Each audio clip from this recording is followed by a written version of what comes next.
Hello everyone. Welcome to part 2 Apache Kafka installation on Ubuntu. Babak Farhang is here and we are continuing our series. Before we start, I want to take a moment to explain the big picture of this scenario. Let me show you a few images to make it clearer. As you can see, in first picture, we have network devices, switches, servers, firewalls. They are sending their logs to Kafka. Then Kafka streams those logs in real time, and we build dashboard to display them for the team. Here's a flow. Devices generates logs and producers send them to Kafka topic. Consumers process and analyze them. Finally, we get real-time monitoring with chart, graphs, and etc. In part one, I didn't explain this clearly enough. That was my mistake. Today, I want to make sure everyone understands who need this series. Network administrators, DevOps experts, security specialists, or anyone who wants to master Linux for real world network control. Where are we going? From basic VM setup part 1 to advanced tools like Kafka, Grafana, and custom monitoring system. If you are expert, great. You can skip this part and go ahead. If you are new to this field, perfect. We are starting together step by step. First, open to terminal session on our Ubuntu VM from part 1. I've prepared a simple text for you with the commands. You can download it from my Arpanix GitHub page, link in the description. Here it is. Here's the Kafka installation command on Ubuntu 1.txt. It's its name for this file. We will use this file to keep things short and easy. So let's get in. We need update Linux first of all. So for this matter, type sudo apt update and password. It will be done very quickly, or sudo apt get update. Because of Kafka application has been written Java, we need to install Java after update packages with this command sudo apt install open jdk-11-jdk. So this part focus on network controlling. I mean, in the continue, we will be faced with this scenario. Device logging and real-time monitoring. We are building a practical system to capture logs from real devices and know exactly what's happening inside the network. For this reason, we are going to make this scenario and this video for finish this part. After installation is complete, we go on by entering the next commands. So right now, we will wait to finish Java JDK 11. So it depends on your internet, as I mentioned before.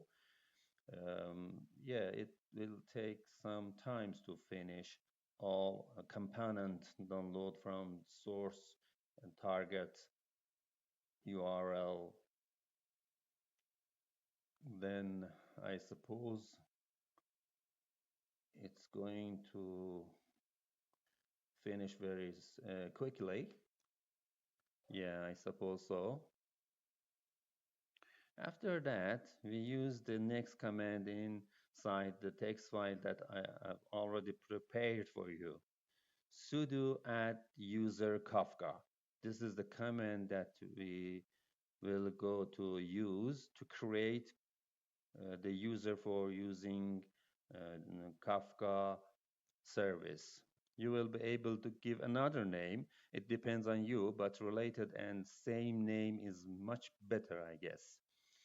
After that, we should give the complete name to the user after entering password, new password for this user.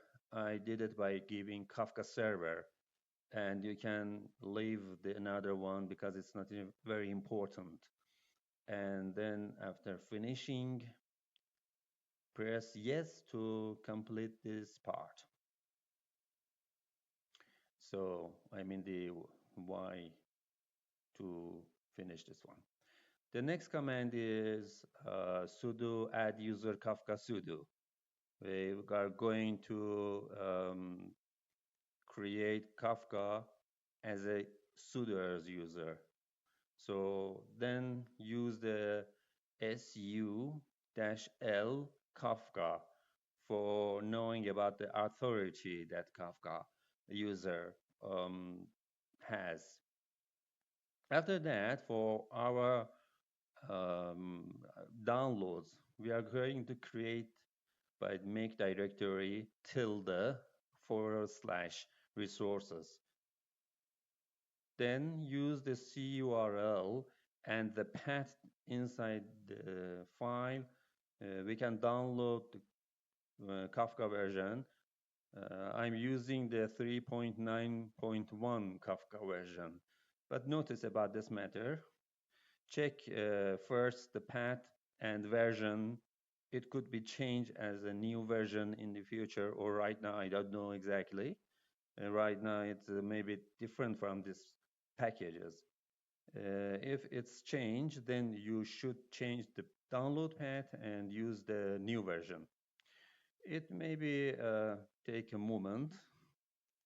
Then we are going to make a Kafka and change to that directory. We are going to make it by the mkdir, I may make directory tilde / Kafka and then change directory by cd to tilde / Kafka.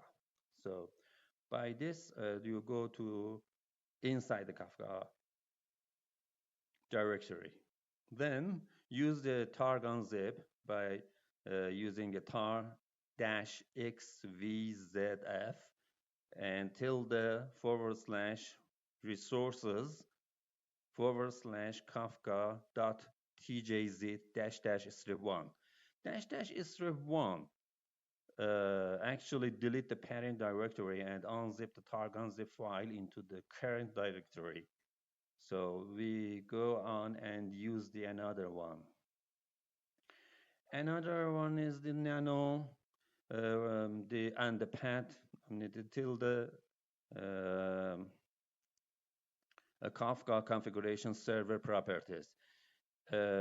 Copy the command and the parameters delete point topic dot enable equal true in the end of this file and use the another path for log file. Actually, did it enable equal true that allowed the Kafka to delete topic and also brokers and delete logs and the metadata as well. And the next one is when they show the log file path. So add this one and comment the old one. Then use the sudo nano /etc systemd system zookeeper.service. Zookeeper.service, we are going to use the content that inside the mentioned file and copy and paste data. I mean, content inside this file that we are going to edit it. So actually, new version of Kafka, no need zookeeper, and it use kraft mode. but we need on this version zookeeper manage metadata configure broker and need when we are going to clustering Kafka. So for current version, just copy and paste related mention part, the commands that is located in our installation file into the zookeeper services, save it by Control C and exit by Control X. After finishing this part, we are going to edit the nano by the sudo nano /etc /systemd /system and /kafka.service. Then copy and paste the content of this file inside the installation file and copy and paste inside this kafka.service. So after finishing this, save it and exit, and then sudo systemctl start Kafka by copying another line and check the Kafka service by the next command after started it. You can use the sudo systemctl status Kafka. And you can see in the video it's running properly and there's no any issues. So after that we can check status and then sudo systemctl enable Kafka and also enable zookeeper for finishing this part. Because after using sudo systemctl enable zookeeper and enable Kafka, after restarting the operating system, there's no need to manually start this command and this service.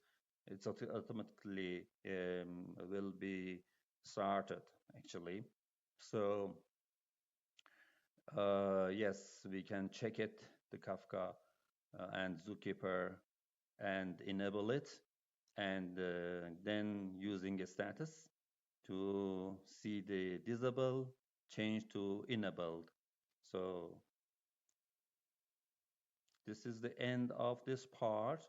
In the next video, we will be going to use a topic. It's a very important part of this series, using and creating topic for our scenario.